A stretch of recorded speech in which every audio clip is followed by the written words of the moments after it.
तीन व्यसन आखा जे सૌથી જાકાવેરી હતા દાદા આખ બોઈલો તેજ બદલ પેલનો છે કા ખૂબ એના ખૂબ વ્યસન आहे અહીં તો લાખી દી હોરો આઈના ગાંજોના તપકીરના ટોટકાના કાઈ નહીં ને કાઈ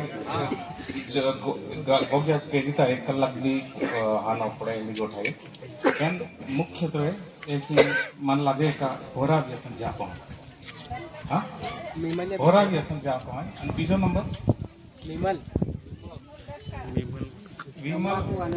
વિમલ પછી તમાકુ ગુટકા એ બધું છે ને એ એક તમાકુના ગ્રુપમાં આવે બરાબર એટલે એક વ્યસન આપણે લઈએ આલ્કોહોલનું દારૂનું બીજું વ્યસન છે તમાકુનું તમાકુમાં આ તમારા ગુટકા અને 135 મૂકો છે ને બધું જ આવી જાય અને ત્રીજું જે છે એક નવું વ્યસન છે હા ડટકા है कि डटका भी तमाकू मुझावी जाए हाँ ये आई हम जावे કે ડટકા કઈ કામ કે બરાબર એટલે અને ત્રીજું જે છે ને એ ગાંજો છે ગાંજો ને ચરસ ને અફીણ ને ડોડવે ને કઈ કઈ પીતલે આપડાય તે ये तीजा कैटेगरी है तीन व्यसन खूब जाता है आप समझो हम यहाँ की आंखों ने एक की जे मान भी माँ को वाली भी एक ही जातली का ये बातें बीमारी विषय कोकना रहे तू का डॉक्टर है का काय है तो ती व्यसन विषय कोगां कियो देखी सोनले की आंखे माने कोरोंदी એટલે ડોક્ટર બીજા બધા રોગો વિશે બોલવાના છે ને તારે શું કામ વ્યસન વિશે બોલવાનું એમ એવું કેવું હતું પણ હું તમને જાણ એટલા માટે જણાવી દઉં સોનલને બી નથી ખબર ને તમને બી નથી ખબર ડોક્ટર તરીકે અમારે આ બધું બોલવાનું આવે છે બરાબર તો એની પાછળનું વિજ્ઞાન શું છે હું તમારાથી નાનો છું એટલે સલાહ નહીં આપું પણ આ બધા વ્યસનો પાછળ વિજ્ઞાન શું છે હું તમને જણાવી દઈશ બરાબર તો આપણે સૌથી પહેલા ચાલુ કરીએ દારૂથી એ જે નાટક એમણે રજૂ કર્યું ને એની વાત 100% સાચી હતી મુખ્યત્વે કોઈ તકલીફ હોય ને ત્યારે વ્યસન ચાલુ થાય બરાબર ડિપ્રેશન હોય બહુ સ્ટ્રેસ હોય ટેન્શન હોય પરીક્ષામાં ફેલ થઈ ગયા કે બહુ બીક લાગી ગઈ એવું કોઈક વ્યસન કે કોઈક બુરી સંગતની સાથે આ વ્યસન ચાલુ થતું હોય છે કોઈ બી વ્યસન લઈ લો તમે દારૂ લો તમાકુ લો કે બીજું એક જ વાર આપણે દારૂનું વ્યસન પ્રથમ વાર તો એક જ ગ્લાસ લેતો હોય છે બરાબર પછી એમણે જે સમજાવ્યું ને એ રીતે તમારી શરીરની રચના જેવી છે કે આજે ધારો કે મેં 1 ગ્લાસ પીધો તો એ 1 ગ્લાસ દારૂનો પીધા પછી એને જે વર્ણન કરેલું કે મજા આવી ગઈ ખરેખર મજા આવી જાય છે એમાં કંઈ હું બિલકુલ એવું નહીં કહીશ કે નથી મજા આવતી પહેલી વાર પીશો તો ખરેખર મજા આવી જાય છે કારણ કે શરીરમાંથી એવા રસાયણો નીકળે કે જે તમારી ઉત્તેજકતા તમારું ધ્યાન ધરવાની કેપેસિટી ને કોન્સન્ટ્રેશન ને જે બી એ બધું વધારી મૂકે પણ તકલીફ શું છે કે આ બધું ક્ષણિક છે એ અસર ખાલી 3-4 કલાક રહે બરાબર आम्ही तो म्हणतो 3-4 કલાક या हारी असर हाती आम्ही या असरो फाचो जा खातो रे तुमने બીજો એક ગ્લાસ લાવોના સમજ્યા બરાબર એટલે 3-4 કલાક વી ગયા હાથી फाचो तुमने एक लागे काई ડીમ પડી ગયો આજી માન તે કે જે મોજી આવી ગયેલી તે પાછી મોજી આવવાનું છે પાછો એક ગ્લાસ એક ગોટે એક વધ્યા કે આના જે કાયમ પીતાવી યાર લઈ જતો એક દી હેન્ડો જ આવે કે આખું દી પિયાસ કહેતા તે બી કોમી ના પડતો યા બી વૈજ્ઞાનિક કારણ है या समझूती है का तुमा डील है એ ભાગે હોરાલે ટેવાઈ જાય બરાબર એટલે એક વખત થોડોક લેતો હાકલ યા સે જાકો જ ના પડનારો तुमने તો જ જે तुमने જે મોજિયા આકતા કે ને આમને મોજિયા આવી ગઈ ઓતી મોજિયા જે આવા રોજ तुमने યા હોરા પ્રમાણ વાદા વ્યાજ કેરા પડનારો તો જ तुमने હારો લાગી એક ગોઠવી હોરા બીજી ગોઠવાય તમાકુમાં મુખ્યત્વે નિકોટિન નામનું તત્વ હોય છે નિકોટિન આપે બરાબર એટલે તમે બીડી પીઓ સિગરેટ પીઓ તમાકુ ચાવો 135 મૂકો કે પેલી તપકીર ઘસો કે डाट घसो का काई भी घसो, यह બધા मुझे एक कुछ वस्तु रहेगा दिया लगते हैं निकोटीन। निकोटीन भी हो रहा हो जे असर के है कि नहीं एंडी जो असर या भी है। आज घसी दे दो 3-4 કલાક વી ગયા 5 કલાક આતે તમને પાછી ઈચ્છા આવે ના રિયલ કોઈ લો હાગલિયા જાકી ઈચ્છા આવે આતી એ સાયકલ એ ચાલ્યા જ કે બરાબર। तीजो तो मुझे आख्यो गांजा वाला आम्ही जुवान पोयरे आहे गांजा सेवन कहते हैं એટલે ગાંજા આપણે પીને રાખો છો બીડી में टाकीને या सिगरेट અને બીડી વાળી ગાંજા सेवन कहते हैं। અને બીજી એક નવી ફેશન આવી ગઈ વરણો હે જતું का आग आग पाड़िया वगैरह तुमने पूरा तू निगा तो देखे हुई हे जा वेपर आपने अपने बाजू बहुत प्रचलित है તમને ખ્યાલ જ નહીં આવશે। એમાં કોઈ માચિસ જલાવવાની જરૂર નથી, સીધું મોઢામાં મૂકીને ધુમાડો કાઢે કસ લઈને તમને બહાર કાઢે ને પછી ખબર પડે કે એને કશું કર્યું આ છોકરાએ કે આડે કંઈ પીધું એમ। આ બધી નવી આ બધી વસ્તુ આવતી જાય છે એ આપણા સમાજમાં ખરેખર બહુ જ પ્રચલિત બહુ જ વધારે પ્રમાણમાં ફેલાયેલી છે। અને એકવાર આ લતમાં ફસાઈએ ને એટલે પછી વધારે ને વધારે તમે ફસાતા જ જશો અને એમાંથી નીકળવાનું અતિશય મુશ્કેલ બની જાય છે। એનું કારણ એ છે કે તમને એક ક્ષણિક તમારા મગજને ફાયદો આપે, ક્ષણિક આનંદનો અનુભવ કરાવે થોડા સમય માટે। ખાલી થોડીક જ વાત તમને અંદર લાગનારો मुझे આવી ગઈ હતી પેન मुझे આથી આખી જિંદગી સજા બની જાય, તમારી જિંદગી એ ખરાબ કરી નાખે છે। કે કઈ રીતે હું તમને જણાવું। સૌથી પહેલા આપણે આલ્કોહોલની વાત કરીએ। આલ્કોહોલ એટલે દારૂ। ગયા અઠવાડિયે કે એ મલ સામુકને એક આજલી એક પોયરા લી જુવાન પોયરો અને યાકી બેનું જાતે પાક આખા ભૂજી ગયેલા, ડેડ ફૂલી ગયેલી, મુંહ ફૂલી ગયેલા આથી દાખલ કરીને બીજા દી હું રાઉન્ડ જાનારા હતા પૂછ્યો કાંઈ यूँ आख्यो का एक दोएक वर्ष वी गया नो खूब पीतलो અને આમી 6 મહિના આવી આવી ડેડ ફૂલા ચાલુ થઈ ગયા। ડેડ ફૂલે એટલે ડેડી પાઈ પોરા બરાબર। એક વખત હોરોપિલરામાં ડેડી પાઈ પોરા ચાલુ થઈ જાય, એક વખત હોરોપિલરામાં પાગો पे मुनी फौजो आई जाए आदि आपू जाको खूबे उपाय रहतो नहीं यार यह लगते हैं सिरोसिस, लीवर सिरोसिस आते हैं। लीवर खराब ही जाए काजो कैंप रहे एकदम ताजा माजा पोचो या जो दर्दी रहता है यहाँ एकदम कठण ढोकड़ा हो चुका है या लीवर सिरोसिस आते हैं। एक बार लीवर सिरोसिस थी जाए પછી તમે દારૂ છોડી દો કે દારૂ ચાલુ રાખો તો એનાથી કોઈ ફાયદો થતો નથી। મોટે ભાગે જે કાયમ જે પીવાવાળા માણસો હોય છે એ 5 વર્ષ જેટલું પીએ ને 5 વર્ષ પછી એનું લીવર સિરોસિસ થઈ જાય।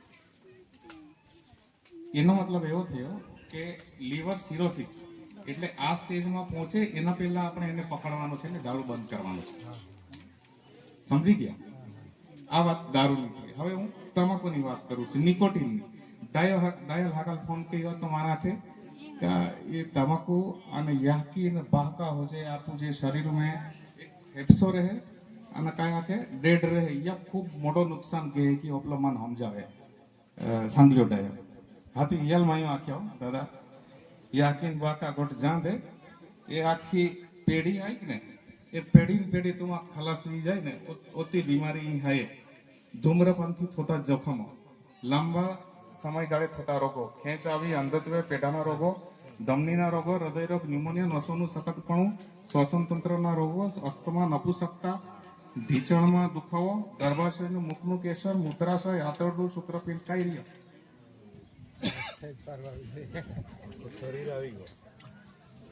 માં ગોગલમાં થાય એટલે જરા વાંચી ના લો કાઈ કઈ નુકસાન છે। સ્મોકિંગ એટલે બીડી અને તમાકુથી 16 પ્રકારના કેન્સર થાય છે। મને બી નવું ખબર પડી અને હું તમારી જોડે શેર કરું છું। 16 પ્રકારના ખાલી ફેફસાનું કેન્સર નથી થતું ડાયા, ખાલી ફેફસે અને ડેડ આપતો ને એ યાકી બાતા હોય છે નહીં ઓતી અસર ના રહેતી। એ શરીરનું એન્ડ એક બી અવયવ ના જ્યાં નિકોટિન અસર ના કરે. હાર્ટ એટેકની વાત હતી તે બી દરેક એમાં કશું બચ્યું જ નથી ને સાહેબ. દરેક શરીરનો દરેક અવયવ પર અસર કરે છે ને તમને અંદરથી ખોખલા કરી નાખે, તમને ખબર જ નહીં પડે. મિત્રો, આજે આવવાનું કારણ આ લોકોએ બી ઘણા કીધા અને મારો બી એક હેતુ હતો કે આજે અમે કેમ આવ્યા. હવે હું ગયા અઠવાડિયાની વાત કરું, મેં 3 નવા કેન્સરના 3 હા સાહેબ 3 હું તમને નવા કેન્સરના એક અઠવાડિયાની દર્દી કહું છું. હું કેન્સરનો નિષ્ણાત છું જ નહીં. આ તમારા જેવા લોકો મારી પાસે મોકલે ને અને હું નિદાન કરી આપું પછી હું કેન્સરના ડૉક્ટર પાસે મોકલી આપું. એનો મતલબ એવો થયો કે એવા જે ડૉક્ટરો જે કેન્સરના નિષ્ણાત છે એની પાસે આવા દર્દીઓ વધારે પ્રમાણમાં જતા હશે. હું મારી વાત કરું છું, મેં 3 કેન્સરના દર્દીઓ ગયા અઠવાડિયે નિદાન કર્યું. પછી મારે કંઈ કરવાનું હોતું જ નથી, કારણ કે હું કેન્સરનો ડૉક્ટર તો છું નહીં. એટલે પછી મેં કેન્સરના ડૉક્ટર પાસે મોકલી આપું. એને કીમોથેરાપી ને રેડિયોથેરાપી ને સર્જરી ને જે થવાની હોય તે થાય. બરાબર. આ તમારું નિકોટિન. અને છેલ્લો તમારું ગાંજો. ગાંજામાં બી એ જ નિકોટિન જેવો જ એક પદાર્થ હોય છે, અફીણની જે અસર લાવે એ પ્રકારનો જ એક પદાર્થ હોય છે, જે તમારા મગજ પર એકદમ ક્ષણિક રીતે ઉન્માદ કે વધારે પડતો આનંદ પેદા કરે. અને મેં કીધું એ પ્રમાણે રોજ ને રોજ તમારે પછી એનું સેવન કરવું પડે.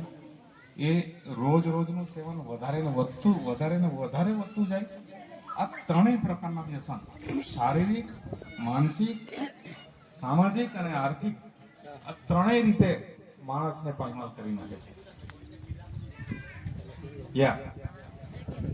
ગાઈઝ, રાહ ન દેતા. એન્ડ બીમારી હોય તો હજુ મને એવું લાગે છે કે કદાચ સારવાર થઈ શકે, પણ આ જે વ્યસનો છે આપણને ખબર છે, જેમ કે કીધું કે બીડી પીવાથી 16 પ્રકારના કેન્સર થાય છે. તો મારે તમને વિનંતી છે કે આપણે કોઈક જગ્યાએ હવે રોકાઈ જઈએ. બરાબર, આપણે રોકાઈએ તો મેં કીધું એ પ્રમાણે ઉપાય શું તો એમ. હવે ઘણીવાર કેવું હોય છે કે આ વિદ્યાર્થીઓ સંગાડ્યા હતા યા અથવા કા મોજા કેના થાના આદત પડી ગઈ. આવું જ બધાને હોય છે. કોઈને ડિપ્રેશન હોય, કોઈને વળી કંઈક પરીક્ષાનું ટેન્શન હોય, કોઈની ઘરવાળી છોડી ગઈ, કોઈ એવા કારણસર આ વ્યક્તિ વ્યસનમાં પડતી હોય છે. પણ હવે મને એવું લાગે છે કે આપણે બી થોડું આપણો એમને જોવાની નજર બદલીએ. દારૂડિયાને એવું નહીં જોઈએ આપણે કે ભાઈ તું દારૂડિયો છે. બીડી પીતો હોય તો મારા પૈસા તો જતા નથી, એના પૈસા ખર્ચીને જ પીએ છે, પણ આપણે થોડું એને સમજાવવાની કોશિશ કરીએ. બરાબર. આ 3 પ્રકારના વ્યસનમાં સૌથી પહેલી વસ્તુ જે આવે છે એ એને સેલ્ફ ડિક્લેરેશન, એને જાતે સ્વીકારવું પડે કે હું વ્યસની છું અને હું છોડવા માંગુ છું. બરાબર. આ એક કામ તમે કરી દો એટલે બાકીનું કામ અમારું છે. બરાબર. દારૂ છોડવા માટે બી, પછી આ તમાકુ એટલે નિકોટિન છોડવા માટે બી, અને ગાંજો છોડવા માટે બી અલગ પ્રકારની દવાઓ આવે છે જે ડૉક્ટર તમને આપી શકે. અને મોટે ભાગેના સરકારી પ્રોગ્રામોમાં આ બધી દવાઓ વિનામૂલ્યે ઉપલબ્ધ છે, એવું નથી. અમે જ્યારે વિદ્યાર્થી હતા ત્યારે ખરેખર થોડો કટોકટીનો સમય હતો કે આ બધું વિજ્ઞાન એટલું વધારે નહોતું. કે આમી આપું ને કોઈ તમારામાંથી કોઈ એવો હોય કે જો સિરોસિસ થાય એના પહેલા એ મને કહે કે મારે દારૂ છોડવું છે, તો એનું દારૂ છોડાઈ આપીશ. બરાબર. એટલે હવે વિજ્ઞાન અલગ છે. હવે ઘણી બધી દવાઓ આપણી પાસે ઉપલબ્ધ છે. એટલે જે લોકોને એવું લાગતું હોય કે મારે કંઈક બદલાવ લાવવો છે મારી જિંદગીમાં, મારે વ્યસન છોડવું છે, એમને આપણે એવું કરી શકીએ કે તમારા ગામમાંથી કોઈ વ્યક્તિ હોય એને સાંગલિયાભાઈને કે કોઈને સંપર્ક કરે અને પછી બધા 4-5 જણા એક સાથે બેસીને જો આવી જાય તો એ 4-5 જણાને બી હું દારૂ છોડાવી દઉં ને તો મને એવું લાગે કે આજના કેમ્પનો ઉદ્દેશ તમારો 100% ફળીભૂત થઈ ગયો છે. આટલા ટૂંકા પ્રવચન જોડે હું વિરમું છે. હવે કોઈ પ્રશ્ન હોય તો આપણે લઈએ. તમે સમજાયું કે ભાઈ દારૂ પીવાથી નુકસાન થાય છે. હવે દારૂ તો ગામડાવાળા બી પી અને શહેરવાળા બી પી. હવે શહેરવાળા દારૂ પી એને કોઈ નુકસાન નહીં થાય, ને ગામડાવાળા દારૂ પી એને નુકસાન થાય, એવું કેમ? તો આ લોકો કઈ અલગ દારૂ પી છે? મને સમજાવો સાહેબ. તમારે ખરેખર આ વાત સમજવા જેવી છે કે હોરો કેકી બને, બરાબર? હોરો કેકી બને બે રીતે બને છે, બે રીતે બને છે. એક પ્રોસેસ ફર્મેન્ટેશન છે સાહેબ, જેને આથો લાવવાની પ્રક્રિયા કહેવાય, અને બીજી પ્રોસેસ ડિસ્ટિલેશન કહેવાય ઇંગ્લિશમાં, જે નિસ્યંદિત પ્રક્રિયા કેમિસ્ટ્રીમાં આપણે ભણતા હતા. એટલે આ બે પ્રોસેસથી દારૂ બને છે. હવે જે દારૂ આથો લાવવાથી કે ફર્મેન્ટેશનથી આપણું મોવામાં આથો લાવતા ને, બરાબર, એ આથો લાવતા યા લીધે જો દારૂ બને કે નહીં, યા કોન્સન્ટ્રેશન જાકમ જાકો 10-15% જાય, 10-15%.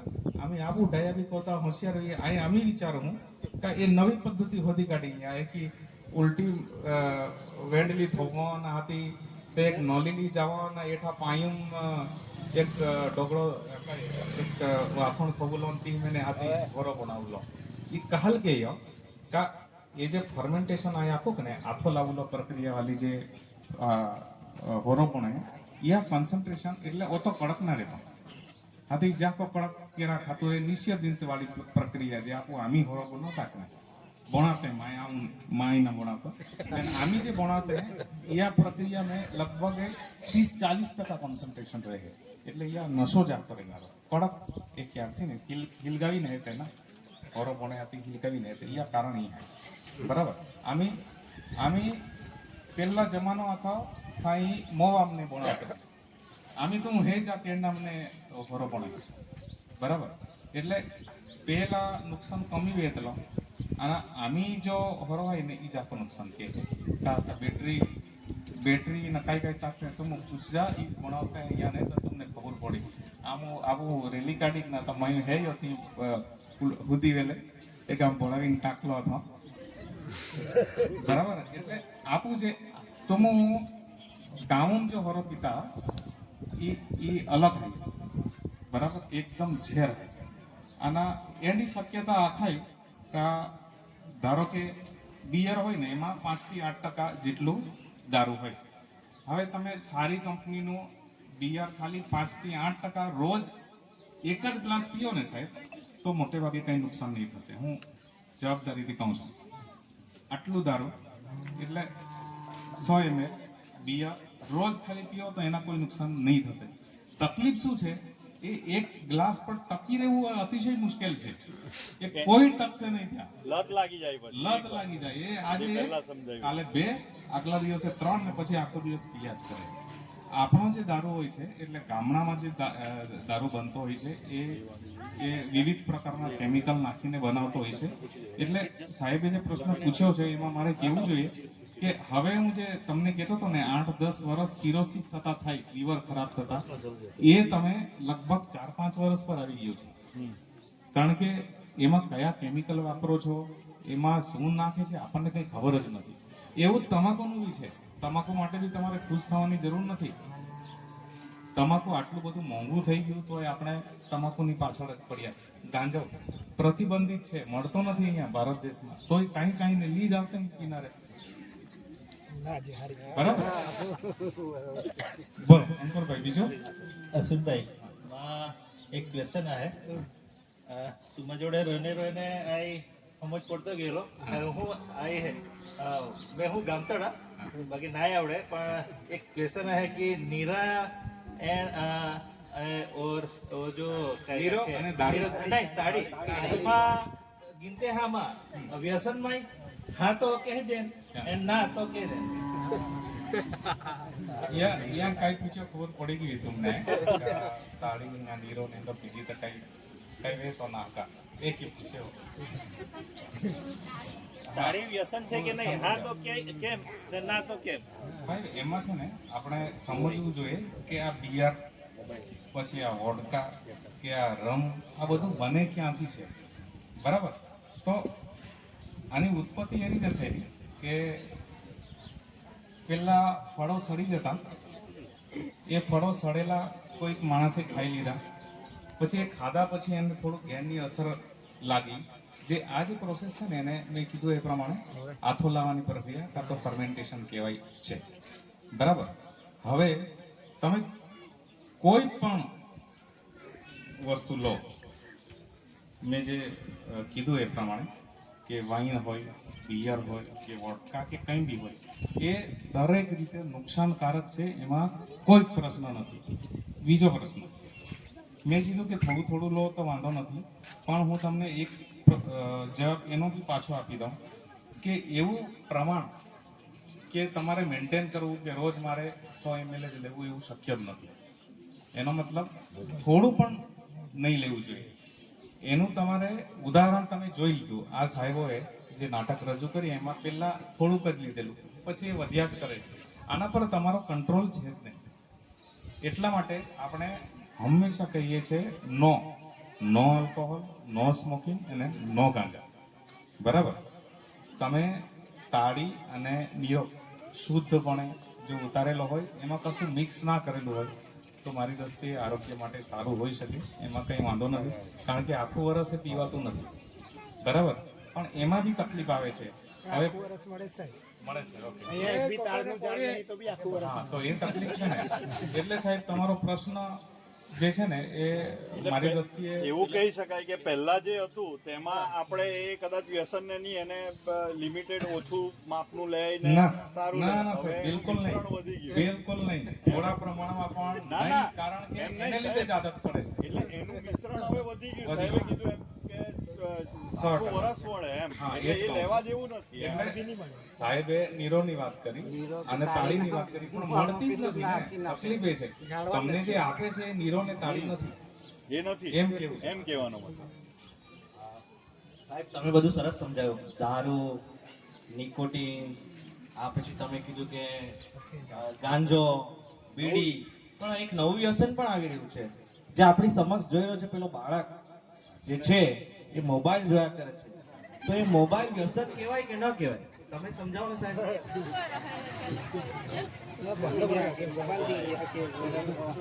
સાહેબ, અમે 10મા ધોરણમાં મારા ગુજરાતીના શિક્ષક હતા રાજુભાઈ કરીને, એ એમ કહેતા હતા કે કોઈ પણ વસ્તુનો અતિરેક એ ઝેર સમાન છે, એ પ્રેમ કેમ ના હોય.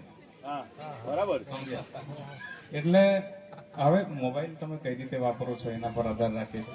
આ જ મોબાઈલનો ઉપયોગ કરીને લોકો સારું શિક્ષણ પણ મેળવી શકે છે અને આનો દુરુપયોગ કરીને ભવિષ્ય તમારું નાશ પણ પામી શકે. બરાબર ને? એટલે મોબાઈલનો જરૂર પડે એટલો જ ઉપયોગ કરવો જોઈએ. ચાલો તો હવે આપણે વ્યસન વાળું પૂરું થયું છે.